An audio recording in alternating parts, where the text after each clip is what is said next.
10 साल की सरकार आपने बीजेपी की देख ली। भाई केंद्र में भी बीजेपी की सरकार, हरियाणा में भी बीजेपी की सरकार और 10 साल से विधायक भी यहां से जो है वो भारतीय जनता पार्टी के। भाई इन 10 सालों के अंदर अगर आपका व्यक्तिगत तौर पे या आपके इलाके का या आपके बच्चों का कोई विकास कार्य इस सरकार में हुआ हो तो आप हाथ उठा के उस बात की गवाही दें। 10 साल के अंदर इस सरकार में मात्र जुमलेबाजी, लोगों को धर्म और जात पर लड़ाने का काम इस सरकार ने किया। भाई 10 साल के अंदर इस इलाके के अंदर कोई विकास कार्य यहां की सरकार ने नहीं किया और 10 साल से आपने यहां पे 2 बार भारतीय जनता पार्टी के विधायक बनाने का काम किया। मैं सवाल पूछना चाहूंगा, आप बताइए कि इन 10 सालों के अंदर महिपाल ढांडा ने, आप कॉलोनियों में रहते हैं, आप गांवों में रहते हैं, कॉलोनियों के जो हालात हैं वो आपसे बेहतर कोई नहीं जानता। एक तो आप कॉलोनियों में रहते हैं और दूसरा आप वहां पर सफाई करते हैं। आज कॉलोनियों के अंदर जो हालात हैं, घर के जो हालात हैं, गलियों से 4-4 फुट नीचे गहरे घरों में लोग रहने को मजबूर हैं। अगर किसी को इमरजेंसी पड़ जाए तो एम्बुलेंस तक कॉलोनियों के अंदर नहीं आ सकती।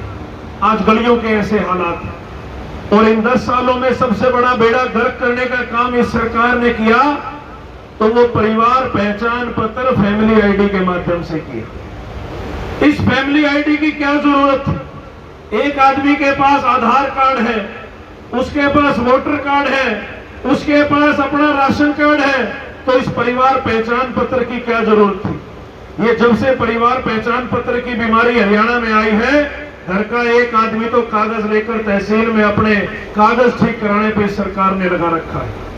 परिवार पहचान पत्र से फायदा नहीं हुआ। एक बार तो नोटबंदी के समय में इस सरकार ने लाइनों में लगवाया और दूसरी बार ये परिवार पहचान पत्र को ठीक कराने में सरकार ने लाइनों में लगवाया। परिवार पहचान पत्र से कितने गरीब आदमियों के राशन कार्ड काटे गए। अभी मैं 2 दिन पहले किसी गांव में गया हुआ था, पता लगा उस गांव के अंदर एक लड़का जो 10 साल से कोमा में है। कोमा की अवस्था ऐसी होती है कि आदमी अपने बेड से हिल नहीं सकता। 10 साल से एक नौजवान बेड के ऊपर है कोमा में। और आपको हैरानी होगी, 10 साल से जो आदमी बेड के ऊपर है, परिवार पहचान पत्र में उसकी आय भी 75,000 रुपए दिखा रखी। अब मैं पूछता हूं मनोहर लाल खट्टर जी से, नायब सिंह सैनी जी से और महिपाल ढांडा जी से, आप बताओ 10 साल से जो आदमी बिस्तर के ऊपर है, जो हिल नहीं सकता, वो कहां से साल के 75,000 रुपए कमाएगा? ऐसा बंटाधार इस सरकार ने इन कागजों के माध्यम से किया है कि गरीब आदमी का जीना दुभर कर दिया है।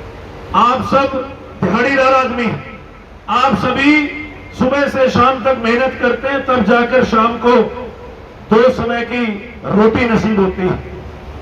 मैं बात कर रहा था आपके प्रधान से, मैं कहा भाई अगर किसी के साथ कोई अनहोनी हो जाए, आपको काम करते कभी अनहोनी हो जाए तो सरकार की तरफ से कोई मुआवजा दिया जाता है कि नहीं?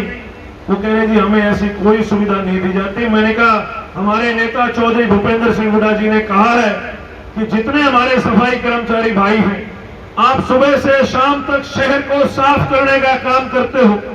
अगर ईश्वर ना करे आपके साथ कोई अनहोनी हो जाए, कांग्रेस की सरकार बनेगी, आपको उचित मुआवजा देने का काम कांग्रेस की सरकार करेगी। देखिए, हरियाणा के अंदर कांग्रेस की सरकार बनने जा रही है और पानीपत ग्रामीण से भी हमारे जो प्रत्याशी हैं बड़ी मजबूती से जो है प्रचार प्रसार हो रहा है और समाज का हर वर्ग आज कांग्रेस के साथ खड़ा है। इसी कड़ी में हमारे जो सफाई कर्मचारी हैं, आज उन्होंने अपना पूरा समर्थन कांग्रेस पार्टी को, हमारे भाई सचिन कुंडू जी को दिया है।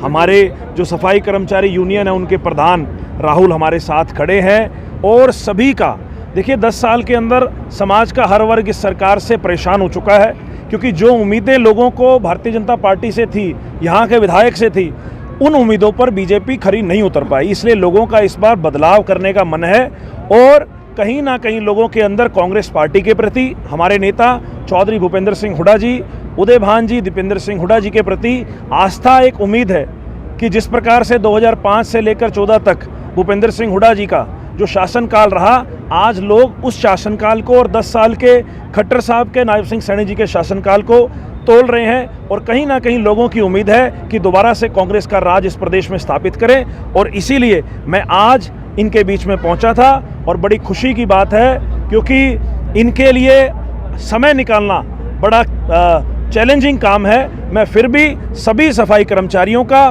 पूरी यूनियन का, हमारे सभी साथियों का यहाँ धन्यवाद करता हूँ। राहुल गांधी जी जो असंध आए हैं, मुझे लगता है कि उसका असर सिर्फ असंध पे नहीं, पूरे करनाल लोकसभा क्षेत्र और पूरे हरियाणा पे पड़ेगा। क्योंकि राहुल जी की जब भारत जोड़ो यात्रा हरियाणा से होकर गुजरी थी, तो उस यात्रा ने कहीं ना कहीं कांग्रेस का मोमेंटम जो है वो यहाँ हरियाणा के अंदर पीक पे पहुँचाने का काम किया। और आज राहुल जी ने यहाँ आकर जो लोगों के बीच में अपनी बात रखी, जो कार्यकर्ताओं का मनोबल बढ़ाने का काम किया, मुझे लगता है अगले 7-8 दिन कांग्रेस के कार्यकर्ता पूरी मजबूती के साथ बूथों पर लड़ाई लड़ेंगे और इस बार हरियाणा के अंदर कांग्रेस की सरकार स्थापित करेंगे। एक आदमी का अपने हमउम्र साथी के साथ जुड़ने का जो है वो ज़्यादा लगाव होता है, तो कहीं ना कहीं मेरे साथ भी यही था। मैं 31 साल में 2 बार के मुख्यमंत्री के सामने चुनाव लड़ा और अब सचिन कुंडू जी 36 साल के नौजवान हैं और कहीं ना कहीं नौजवानों में उनके प्रति क्रेज़ है, नौजवान साथी उनसे जुड़ना चाहते हैं। और कहीं ना कहीं उन्होंने प्रदेश के यूथ कांग्रेस की जिम्मेवारी जो उनको मिली थी, उन्होंने उसको भी जो है बड़ी बखूबी निभाया।